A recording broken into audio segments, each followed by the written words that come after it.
la idea ella misma, que la ciudad puede ir cambiando, adquiriendo nuevos contenidos. Pensá en Roma, la vieja Roma, mismo ella, esa vieja Roma, en parte ha sido, ahora viene vivida de otra manera. Hay oficinas, hay museos y también están las ruinas, digamos, ¿no es cierto? Entonces la noción es que una ciudad compleja, rica, tiene una capacidad de sobrevivir cataclismos, pero la manera en que la sobrevive es que se reinventa. No es simplemente como Egesta en Sicilia, donde es simplemente un templo griego. Entonces eso es ruina, objetivizada como ruina. Pero Roma, Estambul, en Londres hay muchos edificios que tienen 800 años, el Parlamento, y que vienen usados. Entonces esa es la noción un poco, ¿no es cierto? Esa capacidad de reinventarse. Y entonces lo que a mí me preocupa es cuando vos pones demasiada tecnología, y esas tecnologías que no son interactivas, digamos, ¿no? Que simplemente todo viene sujeto a un control en realidad externo, porque esas compañías de grandes tecnologías te ofrecen que ellos te controlan todo. Ellos vienen y arreglan cuando ellos se enteran. Eso podría ser catastrófico, o sea, edificios que se volverían obsoletos en 8 años, digamos, ¿no es cierto? Entonces, esas son las amenazas, pero la cuestión de la ciudad es justamente esa complejidad, el hecho de ser incompleta y no toda cerrada. Estos grandes sistemas tecnológicos son cerrados. Mismo cuando te dicen you have choices, no es open source. Tenés 3, 5, 17, no importa.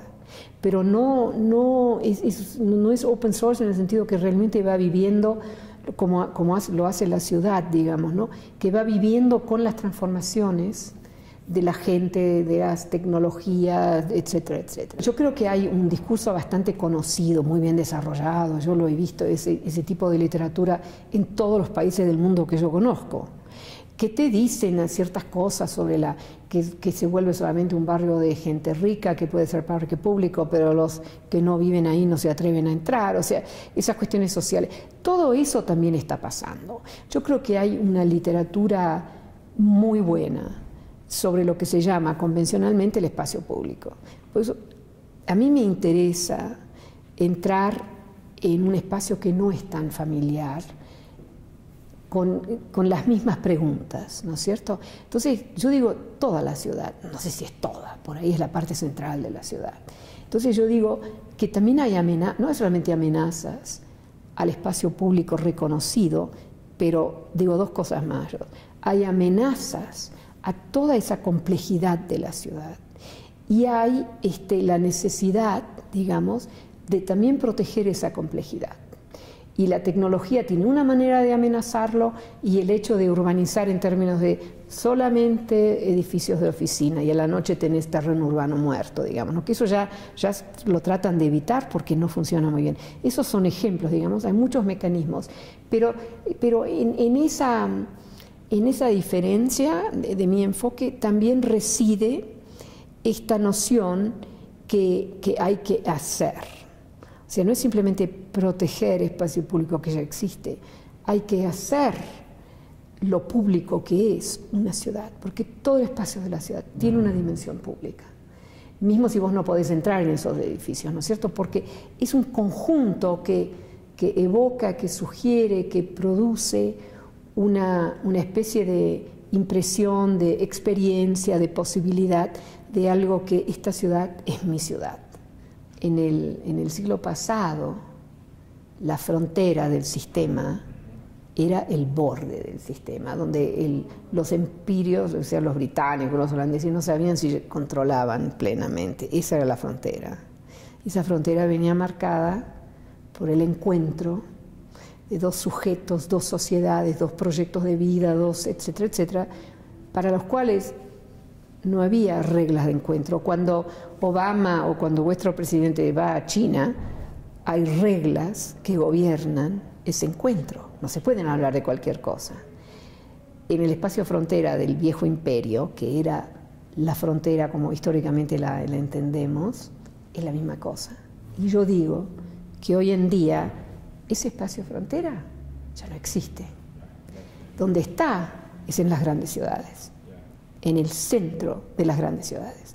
Y ahí continuamente nos encontramos. Y yo creo que es importante conservar eso. Si vos haces una cosa, es simplemente, digamos, un espacio muy, muy denso, son todos solamente edificios de oficina, an office park. Eso no es una ciudad. De una distancia uno podría pensar que es una ciudad. Es una frontera real, esa. Solamente que no es el mismo tipo de frontera que ese espacio físico donde estaban, de un lado estaban los indios, de este lado los colonistas, y como que no se conocían todavía demasiado bien. Esas fronteras ya no existen, porque los imperialistas han ganado, ¿no es cierto? Pero existen las fronteras, pero existen en el medio, en el corazón de nuestras grandes ciudades. Por ejemplo, tomemos los inmigrantes, para hacerlo concreto, ¿no es cierto? En una ciudad como Nueva York, en una ciudad como Londres, pero hay muchas ciudades donde se da eso. Hay gente, digamos los modestos, que vienen de muchas, mismo si son migrantes internos, que vienen de muchas regiones distintas, ¿no es cierto? Pero todos, estoy hablando de grupos marcados por falta de poder, falta de recursos, falta a veces de reconocimiento, o de lo que llamamos en inglés standing, no tienen una base de la cual pueden hacer reclamaciones, porque son o invisibles o no tienen poder, o simplemente las instancias del poder, digamos, dicen basta, fuera, no queremos, ¿no? Entonces yo digo que en una ciudad compleja, estas son las personas que pueden hacer presencia, pero pueden hacer presencia vis-à-vis each other, se reconocen, reconociéndose dan presencia al otro. Entonces es un proceso horizontal, y eso para mí genera un público no como audiencia, digamos, a public, ¿no? Donde eso hace actor público. Y es distinto de cuando vas a hacer una demostración a las casas del poder, al gobierno, lo que fuere, y decir al Estado, dame un poco más salario, más, etc. No, este es otro proceso. Este es un proceso y se hace a través de las instancias diarias. Pero por eso es tan importante tener todos estos distintos, ¿sabes?, estos distintos actores, estos distintos sujetos que se pueden ver, se reconocen, etcétera, ¿no es cierto? Y de ahí pueden surgir procesos políticos también. O sea, para mí ese es el espacio urbano produciendo un bien público. Para mí la arquitectura es así un actor muy importante, es una variable. Por un lado, construyen desastres, o sea, son el actor que también ejecuta ese proyecto que yo critico cuando the whole city is tax-based. Pero yo creo que el actor principal ahí no son los arquitectos, son las tecnológicas, ¿no? Pero digamos, esos office parks, esos son los arquitectos, digamos, ¿no? O sea, son actores, pero de este lado son también los que pueden innovar, los que pueden combinar toda una serie de conocimientos, la cuestión de lo biológico que yo estaba hablando, la cuestión de lo social, entender que hay nuevas modalidades como vivimos, que a nivel de vida cotidiana, la típica casa que se construía, que se sigue construyendo, por ahí no es la sola manera de concebir de lo que es la casa, y los arquitectos lo pueden instanciar, ¿no es cierto? Yo digo, la arquitectura es a form of knowledge, es una forma de knowledge. En vez de decir, es una serie de edificios, ¿no es cierto? Entonces, a form of knowledge significa que combina, y es una form of knowledge muy particular, ¿no es cierto? It's a particular form of knowledge. Creo que la arquitectura importa muchísimo, porque no es simplemente construcción, no es la cosa simplemente más elemental. Y ahora la arquitectura importa para inserir estas capacidades biosféricas, que son mi obsesión, ¿no? Entonces eso también importa.